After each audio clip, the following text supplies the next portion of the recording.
Eran las 19:17 de un jueves cualquiera cuando entré al bar donde se suponía que Mateo me esperaba. Se llamaba Bar El Laurel, un sitio tranquilo en el barrio del Carmen, con luces cálidas y tapas decentes. Nuestro plan era vernos allí antes de la cena con sus antiguos compañeros de facultad. Lo vi sentado en la barra, vestido con esa camisa azul que le gustaba ponerse cuando quería agradar. De espaldas. Solo.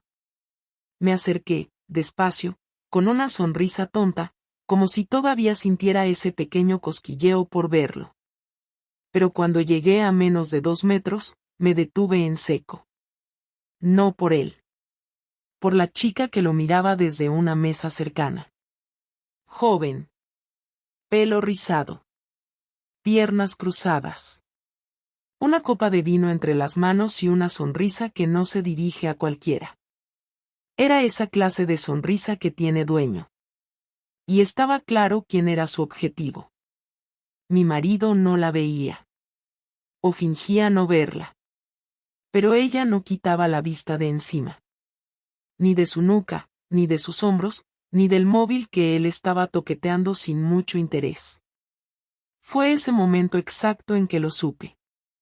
Supe que podía hacerlo también. Que ya no era cuestión de sí, sino de cuándo. Me di media vuelta. Ni siquiera llegué a saludarlo. 5 minutos más tarde, estaba caminando hacia la calle Caballeros, con el móvil en la mano. No para llamarle. Para escribirle a alguien que no debería haber estado en mis contactos, Marcos, padre de una alumna de mi grupo de pilates. ¿Te apetece tomar algo? Le puse. Ni hola, ni explicaciones. Solo eso. Me respondió en menos de 1 minuto. Claro. ¿Dónde estás? Y esa fue la primera vez que le mentí de verdad a Mateo. No la típica mentira blanca de me he retrasado porque había tráfico o no me apetece porque estoy cansada. Esta fue con intención. Con hambre. Me metí en el primer baño que encontré, me miré al espejo, me peiné el flequillo, me subí el escote. Y me fui a romper mi matrimonio. Con paso firme y labios pintados. Mateo no se enteró por el móvil, ni por una conversación descuidada, ni porque alguien le mostró algo. No fue un accidente. Fue mi error. O mejor dicho, fue una suma de pequeños errores que no supe manejar. La tarde siguiente a aquella noche con Marcos, volví a casa con el abrigo aún oliendo a su perfume. No era uno de esos olores escandalosos, pero Mateo tiene buen olfato para los detalles. Me preguntó, sin levantar la voz, con la misma calma con la que preguntaba por la compra o por la factura del agua, dónde había estado. Le dije que me tomé algo con una amiga del trabajo, que me agobió un poco y que no me apetecía ir a la cena. No insistió. No era su estilo. Se limitó a decir vale y siguió pelando una naranja en la cocina como si nada. Pero su silencio duró toda la cena. No como castigo, sino como señal. Mateo, cuando se calla, es peor que cuando habla. A mí me gustaba pensar que lo conocía mejor que nadie.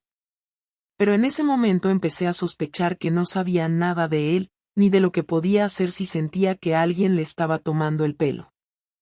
2 días después, me dijo que tenía que ir a Madrid por trabajo. Una reunión improvisada con el Departamento de Orientación del Ministerio, algo que pasa de vez en cuando y que nunca había generado mayor problema. Le pregunté si necesitaba que le preparara algo, me dijo que no, que ya tenía la mochila lista. Y se fue. Al tercer día me llamó para decirme que volvería más tarde de lo esperado, que se quedaría una noche más para cenar con unos amigos. Yo le creí. En parte porque quería creerle, en parte porque estaba demasiado distraída mirando el móvil y respondiendo los mensajes de Marcos. El hombre era más intenso de lo que imaginaba. Cada noche, después de acostar a los niños, me encerraba en el baño con el móvil como si tuviera que revisar algo urgente del trabajo. En realidad, eran sus audios. Cosas estúpidas, que le había gustado mi ropa interior, que nunca había estado con una mujer como yo, que no entendía cómo un tío como Mateo me dejaba salir sola por ahí. Y yo le respondía. A veces con frases cortas, a veces con fotos. Nada que se pudiera imprimir y colgar en una pared, pero sí lo bastante explícito para que cualquier marido normal entrara en pánico. Pero Mateo no era cualquier marido. El miércoles, cuando volvió, se comportó como si no hubiera pasado nada. Trajo bombones para los niños, me trajo un libro de cocina que decía que había visto en una tienda del centro y que le hizo acordarse de mí. Yo le di un beso en la mejilla y lo dejé sobre la mesa sin abrirlo. Había algo extraño en él. No en su forma de hablar, ni en su actitud, sino en la precisión de sus movimientos. No era natural. Era estudiado. Como si estuviera actuando. Y no me equivoqué. El viernes por la noche, después de cenar, Mateo me pidió que lo acompañara al salón. Se sentó en el sofá y me señaló la silla frente a él. Me dijo que necesitaba hablar conmigo. Lo dijo con una tranquilidad que me puso los pelos de punta. Me preguntó si estaba viendo a alguien. Me quedé en blanco. No porque no supiera qué decir, sino porque no esperaba que lo preguntara así, sin rodeos, sin drama, sin rabia. Negué. Lo hice por inercia, sin pensarlo, con la torpeza de alguien que no había preparado un plan de contingencia para ese escenario. Él no dijo nada. Sacó su móvil del bolsillo, lo desbloqueó y me mostró una grabación. Era un video. Se veía la entrada del Hotel Meliá de la Gran Vía. Aparecía yo, con abrigo beige, entrando al vestíbulo. A los pocos segundos, se veía a Marcos entrando detrás. No era una imagen robada ni un plano borroso. Era una grabación limpia, clara, hecha desde un coche estacionado justo enfrente. Mateo pausó el video y me miró. No preguntó nada. Solo me miraba. Yo intenté abrir la boca, pero no salía ninguna palabra. Sentía una especie de presión en el pecho, como si algo me estuviera empujando desde dentro. Él se levantó, fue a la cocina, volvió con una botella de agua, bebió un trago y volvió a sentarse. Me dijo que había ido a Madrid, sí, pero no a una reunión. Que alquiló un coche, que habló con alguien de una agencia de detectives y que pagó por 3 días de seguimiento. Me explicó que no le importaba que lo hubieras hecho una vez, ni 2.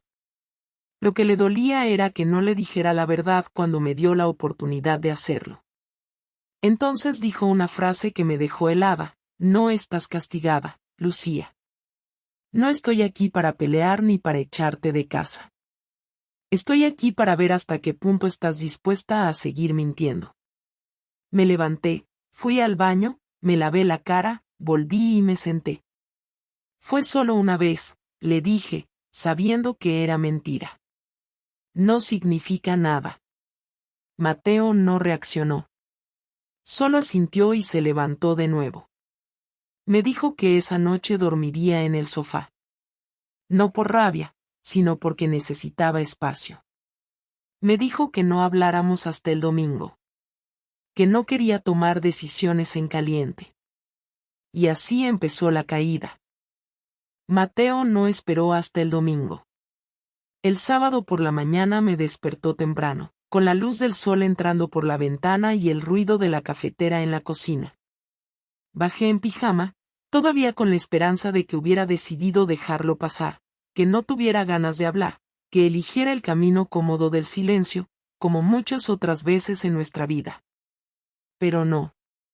Me esperaba sentado en la mesa, con una hoja doblada delante y una mirada que no conocía.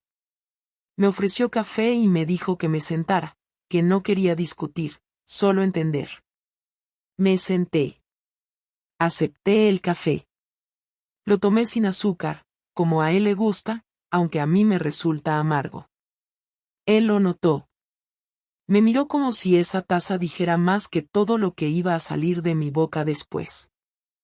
Me preguntó si iba a decir la verdad o si iba a seguir inventando. Le dije que no sabía por dónde empezar. Él me respondió que empezara por el principio, que para eso estábamos allí. Me pidió que no usara excusas, que no hablara del aburrimiento, ni de la rutina, ni de la falta de sexo. Me pidió que hablara de mí. De lo que me faltaba, de lo que buscaba, de lo que me llevó a escribir ese mensaje. Me quedé callada durante varios segundos. Le dije que no fue algo planeado, que no lo estaba buscando. Que fue un impulso. Me preguntó si lo conocía de antes. Le dije que no. Que era el padre de una alumna del centro donde hacía pilates. Me preguntó cuántas veces había pasado. Dije que 2. Mintiendo otra vez. Mateo no reaccionó. No gritó, no me insultó, no me miró con desprecio. Simplemente dijo que eso era suficiente para él. Dijo que había estado pensando mucho en todo desde que vio el video. Que lo primero que sintió fue rabia, después tristeza, y luego una especie de alivio. Que por fin entendía por qué todo estaba tan frío en casa desde hacía meses. Que ya no tenía que buscar respuestas en su cabeza, porque ya las tenía. Me dijo que no era la primera vez que pensaba que yo podría estar con alguien. Que cada vez que cancelaba una cena, cada vez que llegaba tarde y no contestaba, cada vez que me duchaba antes de acostarte, había algo en su interior que se encendía. Pero que nunca lo había querido ver. Que le daba más miedo la sospecha que la certeza. Que vivir con la duda era peor que vivir con la verdad. Me dijo que no estaba celoso, que no quería saber detalles. Que no le importaban las posturas, ni los lugares, ni las frases que le dije a él. Que lo único que quería saber era si estaba enamorada. Dije que no. Sin dudar. Me lo repitió, como si no hubiera escuchado bien. ¿Estás enamorada de ese hombre? Volví a decir que no. Mateo me miró a los ojos, largo, incómodo, como si estuviera esperando a que mi expresión dijera lo contrario. Pero yo no bajé la mirada. Porque no estaba enamorada. Lo había hecho por otras razones. Por necesidad, por validación, por ego. No por amor. Él asintió. Me dijo que no le tranquilizaba, pero que al menos era algo. Entonces sacó la hoja que tenía en la mesa. Era una lista. Me dijo que durante la semana había hecho un repaso de todas las cosas que había notado diferentes en mí en los últimos 3 meses. Horarios extraños. Ropa nueva que no coincidía con nuestras salidas. Perfumes distintos. Días en los que decía estar con amigas que él sabía que no estaban en la ciudad. Lo había anotado todo. Dijo que no era un juego, que no era venganza, que simplemente necesitaba poner las piezas en su sitio. Que así funcionaba su cabeza. Como un puzzle.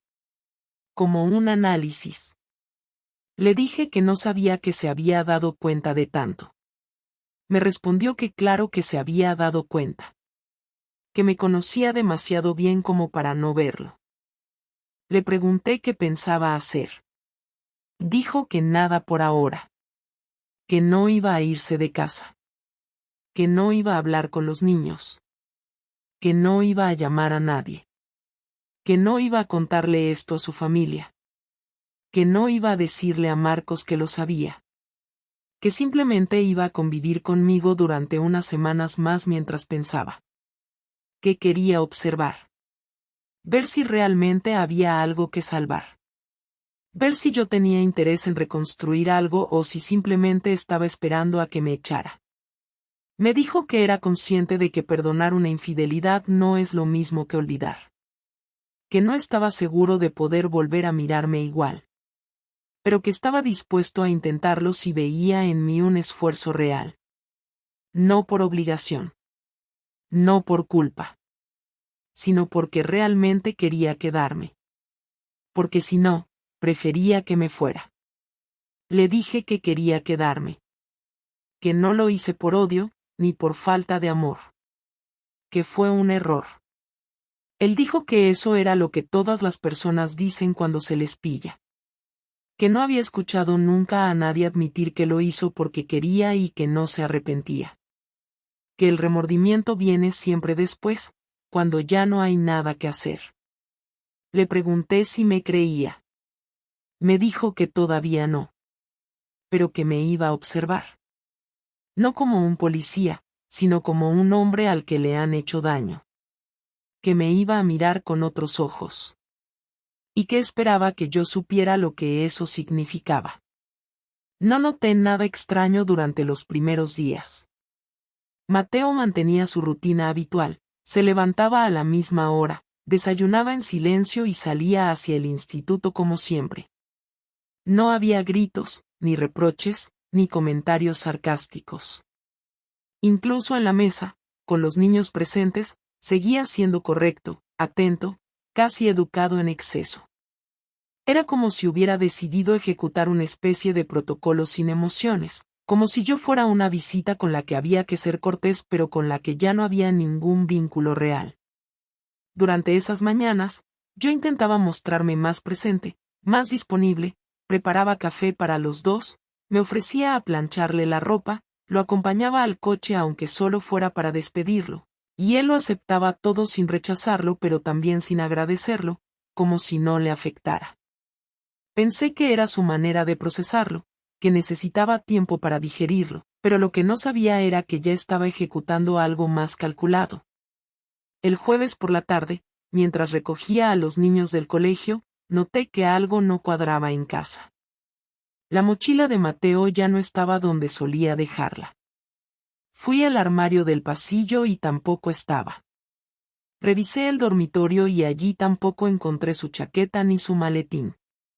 Durante unos segundos, pensé que quizás se la había llevado por error al instituto, pero cuando entré en el despacho donde él solía trabajar, vi que también faltaba su ordenador portátil, el disco duro externo y una carpeta negra que siempre dejaba en la estantería. Le escribí un mensaje preguntándole si había llevado todo eso para preparar exámenes, y no respondió. Pasaron horas. Llegó a casa tarde, después de las 10, sin avisar, sin dar explicaciones, y cuando entró en la habitación, no traía nada consigo, solo me miró con una expresión que no supe interpretar y dijo que había estado ocupado. No pregunté más porque su tono no permitía insistencias. El viernes siguiente, Marcos me escribió. No fue un mensaje normal. Era un audio, uno de esos que se nota que la persona ha grabado con nervios. Me dijo que Mateo había ido a buscarlo a su oficina. Que no había sido violento, que no lo amenazó ni lo insultó, pero que le había dejado claro que sabía todo. Dijo que fue una conversación incómoda, que Mateo le preguntó si tenía intenciones reales conmigo, que si pensaba seguir escribiéndome, que si estaba dispuesto a presentarse delante de mis hijos. Marcos, según él, le respondió que no era nada serio, que fue un error, que no quería problemas. Mateo, entonces, le dijo que esperaba que no volviera a escribir ni a llamarme y que si lo hacía, las cosas podrían complicarse más de lo que él imaginaba. Cuando terminé de escuchar ese audio, sentí una mezcla de rabia y vergüenza. No solo porque Marcos se había rendido como un cobarde, sino porque Mateo estaba ejecutando su venganza de forma silenciosa, firme, sin escándalo, pero con una claridad que me dejaba sin margen de reacción. A los pocos días, otra señal. Mi jefa me llamó a su despacho al final de la jornada. Me pidió que cerrara la puerta. Tenía un gesto serio, como cuando hay un problema grave que necesita resolverse con cuidado. Me dijo que alguien había enviado un sobre con fotos impresas, sin remitente. Las fotos eran mías, entrando a un hotel, saliendo 2 horas después con Marcos, en otra imagen aparecíamos en su coche. No eran fotos comprometidas al nivel de lo íntimo, pero sí lo suficiente para crear sospechas. Mi jefa dijo que no tenía intención de hacer nada con esa información, que lo consideraba un ataque personal y fuera de lugar, pero que la empresa debía proteger su imagen. Me advirtió, de forma sutil pero clara, que cualquier otro escándalo relacionado con mi vida personal podría tener consecuencias laborales. No hacía falta preguntar de dónde venían las fotos. Era Mateo. No había duda. Y su mensaje era evidente, él iba a tocar cada parte de mi vida, una a una. Ese mismo fin de semana, al revisar nuestra cuenta conjunta, vi varios movimientos que no reconocía. Compras en una papelería, alquiler de una oficina pequeña en el centro, gastos que no cuadraban con nuestra rutina habitual. Lo confronté. Le pregunté qué estaba haciendo con el dinero. Me dijo que estaba reorganizando su vida. Que no iba a dejarme de un día para otro, pero que tampoco pensaba quedarse esperando a ver si yo cambiaba. Que había empezado a sacar cosas del banco, a separar fondos, a poner a su nombre bienes que hasta ahora compartíamos. Le dije que estábamos casados en régimen de gananciales, que no podía hacerlo así como así. Me dijo que ya había hablado con un abogado y que conocía los límites. Que no me preocupara, que todo lo hacía dentro de la legalidad. Pero que lo hacía. Porque ya no confiaba en mí, y que la confianza rota no se repara con palabras bonitas ni con gestos tibios. Me dijo que no iba a destruirme, pero que tampoco pensaba protegerme. Me estaba quitando el suelo bajo los pies sin levantar la voz. Sin escándalo. Con precisión. Había dejado de ser el hombre paciente, tranquilo, previsible. Ahora era alguien que tomaba decisiones sin consultarme, que se movía con una lógica nueva, una que no entendía del todo. Yo esperaba una reacción emocional, tal vez un grito, una discusión, incluso una infidelidad como respuesta. Pero lo suyo era mucho peor. Era sistemático. Controlaba los tiempos, los espacios, los efectos. Me lo dijo con palabras frías: no te voy a humillar, Lucía. Eso sería demasiado fácil. Lo que quiero es que entiendas lo que cuesta recuperar lo que se rompe sin pensar. El domingo por la noche me pidió que nos sentáramos en el salón, después de acostar a los niños. No lo dijo con tono autoritario, pero su forma de quedarse parado en medio del pasillo, esperando a que apagara la televisión y lo siguiera, dejaba claro que no era una petición. Me senté en el borde del sofá, con las manos entrelazadas sobre las rodillas, sin saber si debía defenderme, justificarse, pedir perdón otra vez o simplemente callar.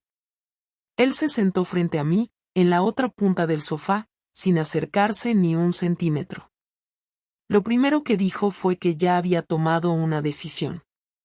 No estaba nervioso ni alterado, su voz era firme, segura, como si llevara días ensayando cada palabra. Me dijo que no quería separarse por ahora, pero que ya no podía seguir como antes. Que no confiaba en mí, que no dormía bien desde hacía semanas, que su trabajo estaba empezando a resentirse porque no podía concentrarse.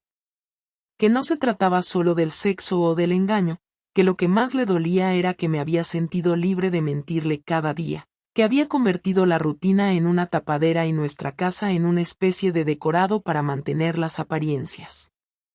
Intenté hablar, pero me pidió que no lo interrumpiera. Me dijo que entendía que las cosas no estaban bien, que quizás llevábamos demasiado tiempo sin hablarnos de verdad, que la rutina había matado cosas importantes, pero que nada justificaba lo que hice. Me preguntó si sabía lo difícil que era mirarme cada día sin pensar en todas las veces que fingí, en todas las excusas, en todos los mensajes que escribí mientras él estaba en otra habitación. Me dijo que no era una víctima, que no buscaba lástima ni quería dar pena, pero que se sentía ridículo. Que se había pasado años creyendo que éramos un equipo, que podíamos confiar el uno en el otro aunque todo fuera mal. Que jamás pensó que yo, precisamente yo, le haría algo así. Me dijo que no lo había visto venir, que le había fallado su instinto, y que eso lo hacía sentirse como un tonto. Y que no pensaba seguir viviendo con esa sensación. Cuando por fin terminó de hablar, le dije que no había manera de borrar lo que pasó, que no podía dar marcha atrás, pero que sí quería arreglarlo. Le dije que no estaba enamorada de Marcos, que no lo había hecho por placer, que no estaba buscando otra relación, que solo había sentido que algo se me rompía por dentro y no supe cómo gestionarlo. Le dije que me sentía sola, que me había sentido invisible durante meses, que me acostumbré a no esperar nada de él y que eso me empujó a buscar fuera lo que no encontraba en casa. No lo dije para justificarme, lo dije porque era verdad.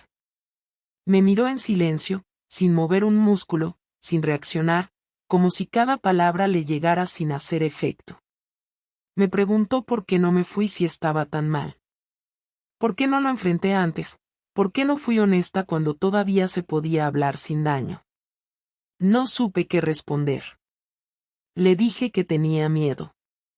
Me preguntó de qué. De perderlo, de quedarme sola, de reconocer que ya no sabíamos querernos como antes. Me dijo que eso no era miedo, que eso era cobardía. Que si de verdad hubiera querido salvar algo, lo habría hecho antes de cruzar la línea. Entonces me dijo que había decidido que seguiríamos viviendo juntos, por los niños, por la logística, por el acuerdo económico, por todo lo que compartíamos. Que no quería tomar decisiones precipitadas, pero que a partir de ahora viviríamos como compañeros, no como pareja. Que no habría afecto, ni intimidad, ni escenas forzadas de reconciliación. Que si de verdad quería arreglar algo, tendría que demostrarlo con hechos, no con palabras.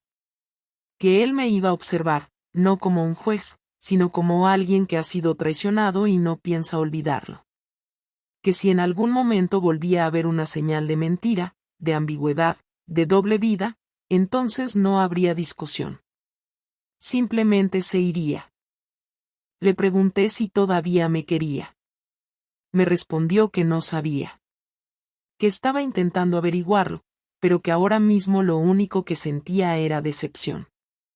Que no quería fingir que todo estaba bien cuando no lo estaba.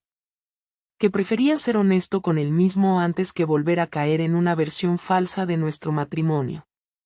Le pregunté si había pensado en estar con otra persona. Me miró con desprecio.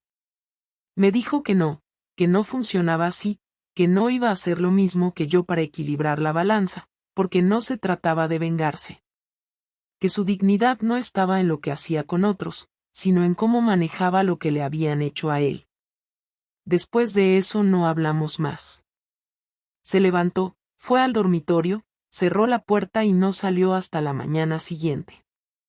Yo me quedé en el sofá, sin saber si llorar o quedarme inmóvil hasta que todo pasara. No dormí. No quise llamar a nadie. No supe si lo que había empezado con un mensaje inocente terminaba esa noche, o si apenas empezaba otra cosa, más larga, más incómoda, más difícil de definir. Lo único que tenía claro era que Mateo ya no era el mismo, y que probablemente yo tampoco. Han pasado 3 semanas desde aquella conversación y la casa funciona como si fuéramos compañeros de piso educados. Nos hablamos solo lo necesario, organizamos las tareas, nos turnamos para recoger a los niños, pagamos las facturas en tiempo y forma, cumplimos cada rol sin desvíos ni conflictos, pero sin afecto tampoco. Mateo no ha vuelto a sacar el tema, ni ha mencionado nada sobre la posibilidad de divorcio, ni ha cambiado de actitud. Pero ya no duerme en nuestra cama. Se mudó al cuarto de invitados y solo entra al dormitorio cuando yo no estoy. Ya no deja sus cosas en el baño, ni su ropa sucia en la cesta, ni sus zapatos cerca del sofá. Ha borrado su rastro personal de todos los rincones que antes compartíamos sin pensar. No me insulta, no me rechaza de forma abierta, no me desprecia, pero tampoco hay ningún intento de reconstrucción, al menos por su parte. Es como si estuviera esperando a ver cuánto me dura el remordimiento o si realmente tengo algo que ofrecer más allá de los gestos desesperados de las primeras semanas. Yo lo intento. No porque me haya vuelto una santa de golpe, sino porque me di cuenta de que perder a Mateo no sería simplemente perder a un marido, sino perder una parte estructural de mi vida. Él no era perfecto, no era especialmente romántico ni atento todo el tiempo, pero era alguien que siempre había estado ahí, alguien que entendía la importancia de lo cotidiano, que resolvía los problemas sin dramatismo, que sostenía todo lo que yo no podía cuando me hundía. Lo supe demasiado tarde. Ahora cada palabra que digo parece tener un filtro, como si estuviera constantemente revisando si va a sonar como una excusa o como una estrategia. Cada vez que intento proponer un plan juntos, me responde con neutralidad, como si no quisiera comprometerse ni siquiera con una salida al supermercado. Sé que no me cree cuando le digo que estoy arrepentida. Me lo ha dicho con claridad, el arrepentimiento no sirve de nada si no cambia lo que haces con él. Una noche le pregunté si pensaba que podríamos volver a estar bien algún día. Me miró durante varios segundos y me dijo que no lo sabía. Que a veces se despertaba y sentía que sí, que podría volver a confiar en mí, pero que a los pocos minutos recordaba una imagen, una frase, una escena, y todo se le venía abajo otra vez. Que vivir así era agotador, pero que no podía desconectar ese pensamiento como si fuera un interruptor. Me dijo que tal vez yo pensaba que todo esto era solo una fase de enfado, y que después vendría el perdón, el olvido, la normalidad, pero que para él no era así. Que había cosas que se rompen y no se pueden reparar, que se pueden tapar, disimular, esconder, pero no volver a dejar como estaban. Me lo dijo sin dureza, sin tono agresivo, como quien ya no espera nada del otro. Y fue eso lo que más me dolió. Mis amigas me preguntan si estoy bien, si Mateo ha reaccionado con violencia, si me ha insultado, si me ha gritado, y cuando les digo que no, que simplemente se volvió alguien que ya no está aunque sigue en casa, no entienden el impacto que eso tiene. La indiferencia de alguien que te quiso es mucho más difícil de soportar que el enfado.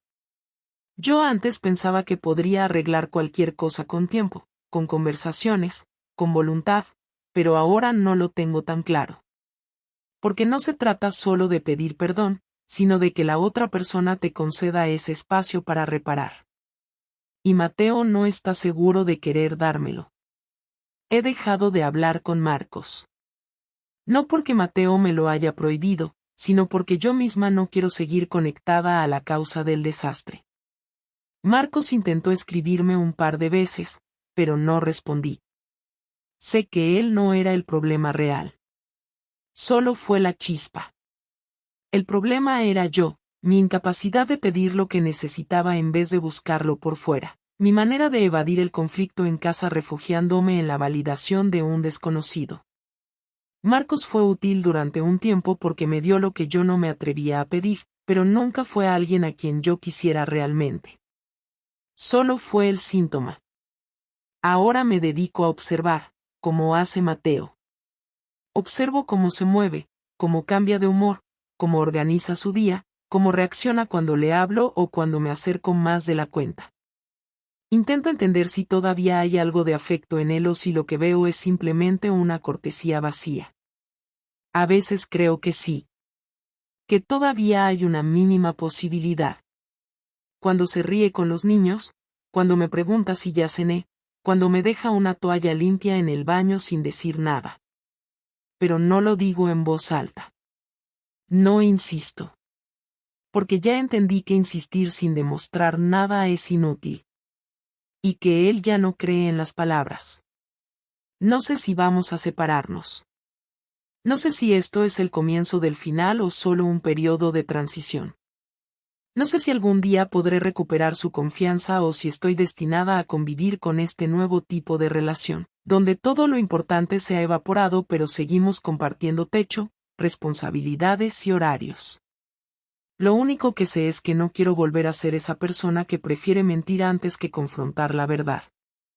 Si me queda algo de dignidad, es por la forma en que estoy enfrentando esto ahora, sin excusas, sin justificaciones, con la cara descubierta. Mateo todavía no ha dicho qué quiere hacer. Pero al menos ahora ya sabe que estoy dispuesta a aceptarlo, sea lo que sea. Porque por primera vez en mucho tiempo, entiendo las consecuencias de lo que hice, y no me pienso esconder detrás de ninguna historia bonita para suavizarlo. El daño está hecho. Lo que queda es ver si hay algo que valga la pena reconstruir. Y si él quiere hacerlo conmigo.